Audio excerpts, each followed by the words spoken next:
Financial independence, financial freedom, reaching a work optional point in life because you have enough money in your retirement and investment accounts that you can live off that money indefinitely. Sounds great, right? And it's totally doable and well before traditional retirement age in your late 60s. In fact, if you start early, you can reach a work optional point in your 30s or 40s, and not by depriving yourself, as we've already discussed. Think about how that opens up a whole world of options and endless wonder for your kids if you can teach them these habits and simple skills from a young age. The big question, of course, is how much money do I need? So that's what we're going to discuss today. We're going to talk about the rule of 25, the 4% rule, and the rule of 72. And by the end of this video, you'll know how to determine your FI number, how much you need to reach a work optional point, and how to set up your kids for an incredible head start. Before we dive in, let me just say there are plenty of ways to look at how you achieve FI, financial independence, and plenty of ways to optimize how you manage your investments once you get there.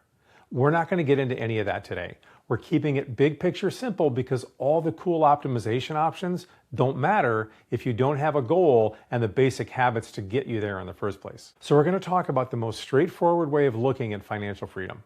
Refining can come later. There's plenty of time for that once you get the basics down. We've talked about the importance of tracking your money so that you know what it costs you to live a life that you enjoy now. Now, let's use that intel to determine your financial freedom number.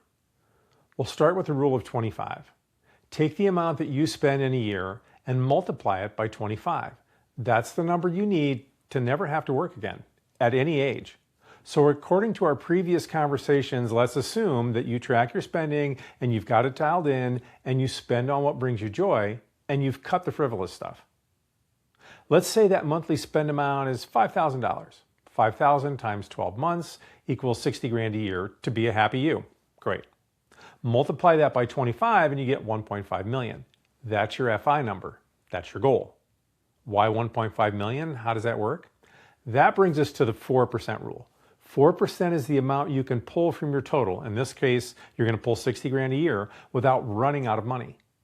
How's that supposed to last indefinitely?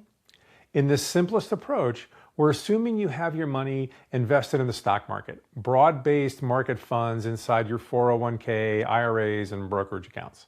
Again, there are other ways to approach this or even combine approaches like building a business or owning real estate, but we're not going there today. We're keeping it simple. So your hard-earned money is invested in the stock market, and you own pieces of a wide swath of businesses through the stocks in your 401k, etc. We have over a century of data that tells us that over the long haul, the US stock market grows at about 8% per year on average. Some years it might be more, some years less, but the data is very clear. The US market goes up over the long haul, and it goes up by about 8% on average. So if your money is growing at 8% per year and you're only withdrawing 4% to live on, that's how your money lasts you for life at any age. So let's do an example. You have your 1.5 million. You quit working and you withdraw 60 grand to live for a year. Your original 1.5 million is now down to 1.44 million. But if that money earns 8% that same year, by the end of the year, you actually have 1.555 million. What? You took out 60K and ended up ahead of where you started?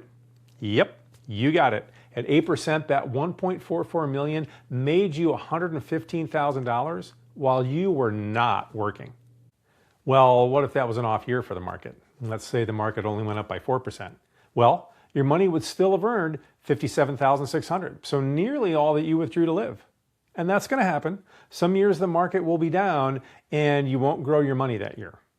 But other years, it'll be well over 8%, like last year it was 15%, and you're going to grow up by a lot more than the 115K we just talked about. And remember, that 8% is an average borne out by over a century of data. But 1.5 million sounds like pie in the sky, you say. Yeah, it can seem that way, I get it, but it really isn't, because you don't have to save up that entire 1.5 million. You only have to save a fraction of that, thanks to the miracle of compound interest. So let's look at another example. Let's say you invest $1,000 in a whole market fund. So it's an investment fund that has stocks from all across the market, so a little bit of everything. And it earns 10% per year. We're going with 10% here just to make the math easier. So in your first year, you earn $100 for doing nothing. Your money's working for you. So now you have $1,100. The next year you earn 10%, not on the original 1,000, but you earn it on the 1,100. And it goes like that every year. It's a geometric progression. So it starts small, but it builds and it builds and it builds on itself until it becomes a veritable avalanche of money earning you more money. But it gets even better because you've already created smart habits of saving and investing. So you keep adding to the money yourself too. So in the second year, let's say you're adding $1,200 because you found just a little bit more each month to up your contribution. So from $1,000 to up to $1,200 a year. So that's less than $20 a month.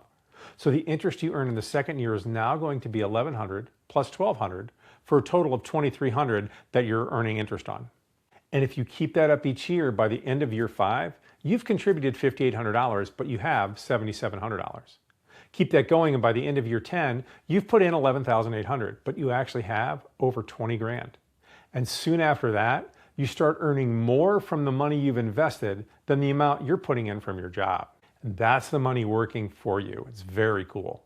An even simpler way to look at this, and a great way to paint a picture for your kids, is the rule of 72.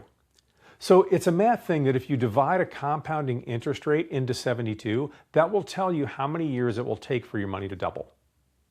So if the stock market returns 8% compounding interest, then your money would double every 9 years. 72 divided by 8 is 9.